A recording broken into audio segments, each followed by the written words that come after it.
안녕하세요. 미주해석입니다. 오늘은 셀시어스의 21년 4분기 실적과 컨퍼런스 콜 내용을 알아보겠습니다. 셀시어스는 21년 4분기 104.3 밀리언을 달성했고요. 회사는 처음으로 분기 실적이 100 밀리언이 넘어가는 엄청난 성과를 기록했습니다. 사실 셀시어스는 4분기 실적이 그렇게 좋지가 않은데요. 20년 4분기를 보더라도 전분기 대비 조금 하락하는 매출을 올렸습니다. 그렇기 때문에 이번에는 그렇게 기대를 하지 않았는데 굉장히 올랐고요.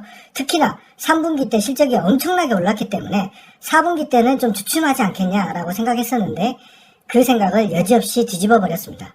그래서 분기별 성장률은 9.91%, 그리고 연간 성장은 192.2%를 성장했습니다. 그래서 회사는 11.9 밀리언의 순이익을 달성했습니다. 매출 상승률을 보면 북미가 238% 성장했고요. 인터내셔널 부분은 유럽이 대부분인데 사실 유럽 경기가 그렇게 좋지가 않죠. 그렇기 때문에 약 15% 정도 성장한 모습입니다. 그래서 지금 북미에서 셀시어스가 엄청나게 잘 해내고 있다, 이렇게 보시면 될 것 같습니다. 자산은 314밀리언, 그리고 부채는 97밀리언을 기록했습니다. 그래서 부채 비율은 44.7%, 안정적인 재무구조를 보여주고 있고요. PSR을 보면 지금 현재 매출은 굉장히 올랐는데 주가는 떨어졌기 때문에 10.33, 그리고 PER은 90.55, 어떻게 보면 테슬라보다 더 고평가된 모습을 보여주고 있는데요. 셀시어스와 에너지 베버리지 분야에서 1등인 몬스터 에너지를 한번 비교를 해본다면, 자, 몬스터 에너지는 22년도에 약 전년도 대비 13% 성장할 것으로 예상하고 있습니다.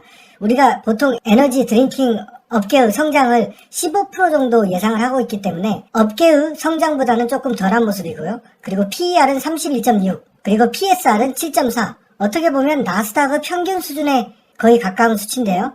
자, 셀시어스 같은 경우는 22년도에 68% 성장하는 것을 기관 투자자들이 예상하고 있는데 PER은 90.5, 그리고 PSR은 10.3입니다. 물론 멀티플상으로 셀시어스가 굉장히 높다는 것은 인정할 만하지만 이 성장률이 5배 차이가 나고 있죠. 자, 그렇기 때문에 이 성장률을 생각해 본다면 현재의 PER과 PSR이 그렇게 높다라고 보기에는 조금 어려운 것 같습니다. ROE와 ROA는 21.94, ROA는 15.16%를 기록했는데요.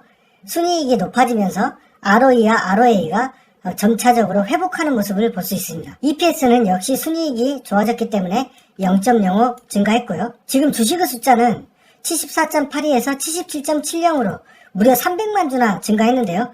뒤에 보시면 아시겠지만 이것에 대한 조사가 있는 것 같습니다. 그래서 직원 보상용 주식을 생각보다 많이 발행한 모습을 볼 수 있습니다. 주식의 비중을 보면 내부자가 많이 팔았습니다. 48%에서 34%까지 떨어진 모습이었고요. 반면에 기관 같은 경우는 44%에서 61%까지 증가한 모습입니다. 지금 39%에서 계속해서 기관은 매입하는 모습 볼 수 있고요. 이렇게 분기별로 봤을 때도 꾸준히 기관들은 매수하고 있는 모습 볼 수 있습니다. 네, 셀시어스의 강력한 성장 근거, 아까도 몬스터 에너지와 시가총액 10배 차이가 나고 있죠. 10배 차이가 나고 있는데 이 아마존에서는 지금 현재 점유율이 20.24입니다. 자, 몬스터 에너지 1등 업체가 점유율을 24.39를 하고 있는데 그 2위를 바짝 쫓고 있죠. 자, 이 아마존 이커머스만 본다면은 이미 몬스터 에너지를 따라가고 있는 모습을 보여지고 있습니다. 그리고 21년 2분기까지는 레드불이 2등이었는데 13.39%, 아주 큰 차이로 2등으로 올라선 모습을 볼 수 있죠. 자, 이 아마존 같은 경우는 젊은 사람들이 많이 이용하기 때문에 앞으로 미래 세대들이 이 셀시어스를 좋아하고 있다, 이렇게 생각할 수 있겠죠. 유통지점은 53,000개에서 135,000개까지 65% 성장한 모습이고요. 셀시어스는 쿨러를 이렇게 설치를 하고 있는데 이번 분기에 300개를 추가해서 1200개까지 쿨러를 늘린 모습입니다. 스웨덴 같은 경우는 에너지 드링크 분야에서 점유율을 무려 10% 가까이 늘린 모습이죠. 지금 현재 미국에서 점유율이 3%이기 때문에 멀지 않은 미래에 스웨덴처럼 10%까지 올라간다면 과연 주가는 어떻게 돼 있을까요? 자, 핀란드 같은 경우는 151% 매출이 성장했고요. 프로틴 바를 출시를 했죠. 이것이 벌써 관련 업계에서 28%의 점유율을 기록할 정도로 인기가 굉장히 좋다는 걸 알 수 있고요. 아마존 유럽에 런칭을 했는데 독일 아마존 같은 경우는 Q4에 런칭을 했고 3개 제품을 내놨습니다.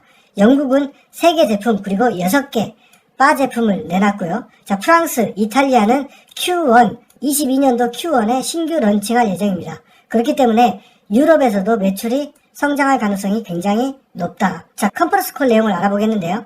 연령대가 더욱 확대되었다라고 얘기를 하고 있습니다. 예전에 셀시어스는 18세에서 24세 아주 젊은이들이 좋아하는 음료수였는데 현재 그 레인지가 24살에서 44살까지 올라가고 있다. 그러니까 셀시어스 인기가 대중화되고 있다는 걸 보여주고 있고요. 자, 이렇게 매출이 성장했는데 헬스 채널 그리고 자판기 벤더가 문을 많이 닫았음에도 이 분야에서 성장을 했다는 것은 굉장히 의미가 있는 것이죠.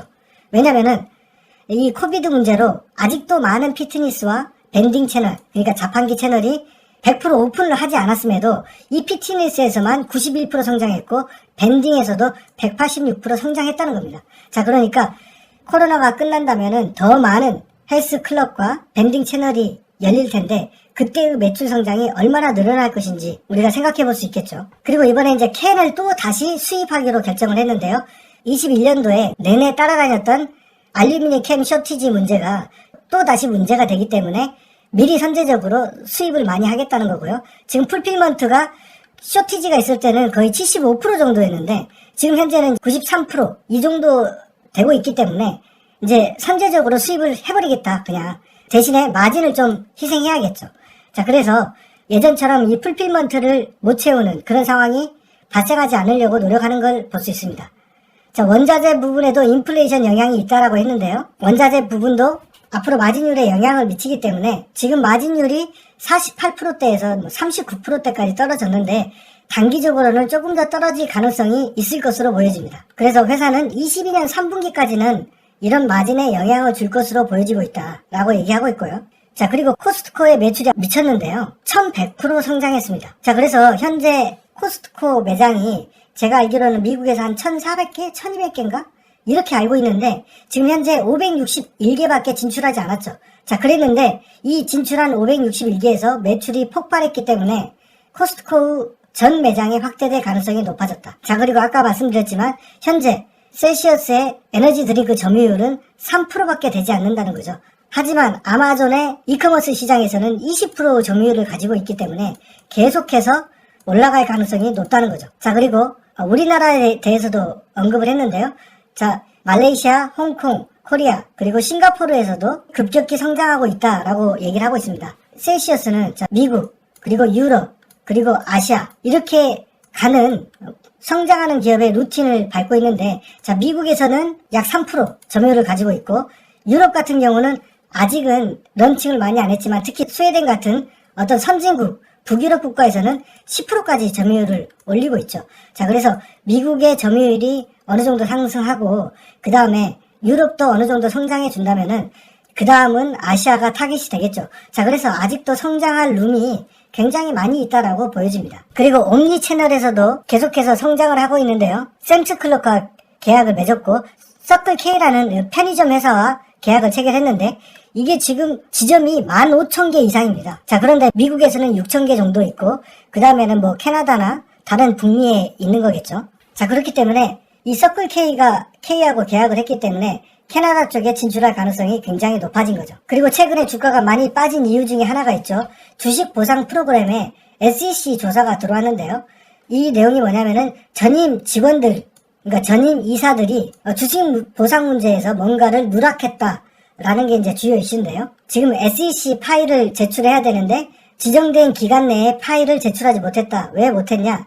주식 보상 관련해서 뭔가 숫자나 어떤 제한된 규정을 지키지 못한 어떤 에러가 있는 게 아니냐. 그러니까 21년 1분기, 2분기, 3분기 때 뭔가를 잘못 기입한 것 같다. 실제로 준 것과 뭔가 다른 것 같다. 라는 조사가 들어온 것인데요. 자, 그래서 CEO는 확실해지기 전까지는 세크 파일링을 올리지 않겠다라는 얘기를 했는데요. 우리 매니지 팀에서는 숫자를 정확히 넣은 것을 확신하고 있다. 그런데 어떤 문제가 발생할 수 있기 때문에 현재까지는 정확한 숫자가 나올 때까지 우리는 연간 보고서를 제출하지 않겠다라고 되어 있습니다. 제 영상을 보신 분들은 알겠지만 제가 자산과 부채 그 다음에 하는 게 이제 영업활동 현금 흐름에 대해서 항상 얘기를 하는데 지금 이 영업활동 현금 흐름이 세크 파일링이 되지 않아서 이 부분을 알 수가 없습니다. 그래서 이번 컨퍼런스 콜에는 실적 그 다음에 자산과 부채 이 정도만 발표가 된 것이고 현금 흐름, 그러니까 영업활동 그리고 투자활동 재무활동이 있는데 이 재무활동에 주식 보상 프로그램이랄지 주식의 숫자가 이렇게 나와야 되는데 지금 이게 정리되지 않았다는 거죠. 자, 그래서 기한을 넘겼기 때문에 일단 뭐 어떤 페널티는 받겠죠.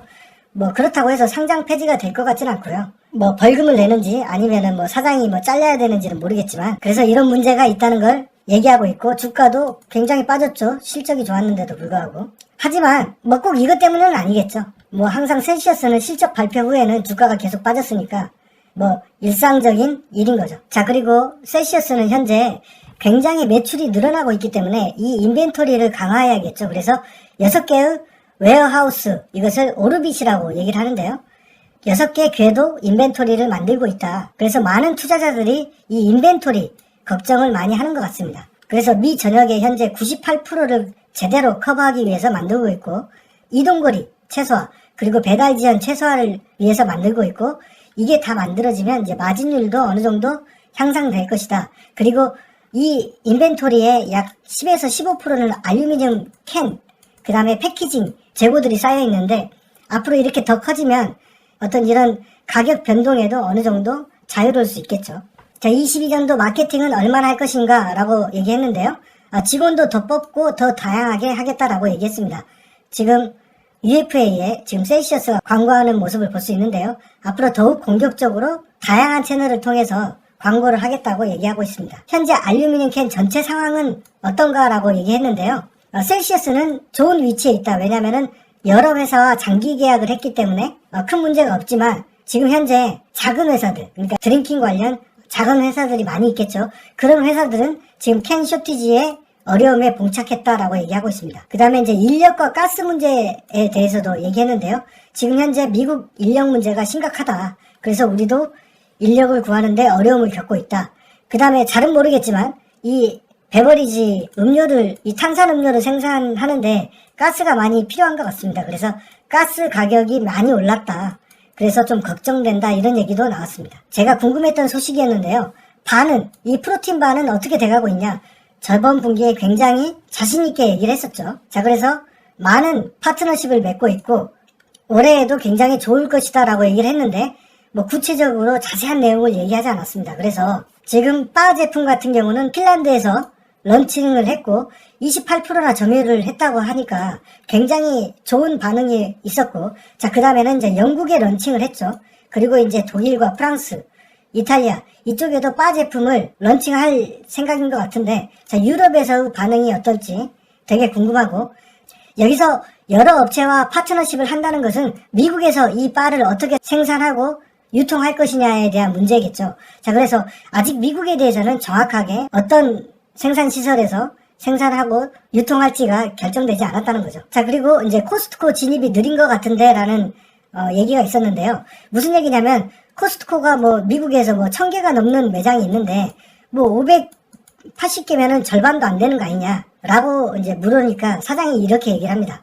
자, 이런 대형 유통 매장 같은 경우는 6개월의 기한을 준다. 그 6개월 내에 성과를 내지 못하면 그 선반에서 나가야 된다는 거죠. 그리고 선반의 비용도 굉장히 비싸다. 자, 그래서 우리는 581개 코스트코에서 무려 1000%나 매출이 성장했기 때문에 우리는 잘 버틴 거다.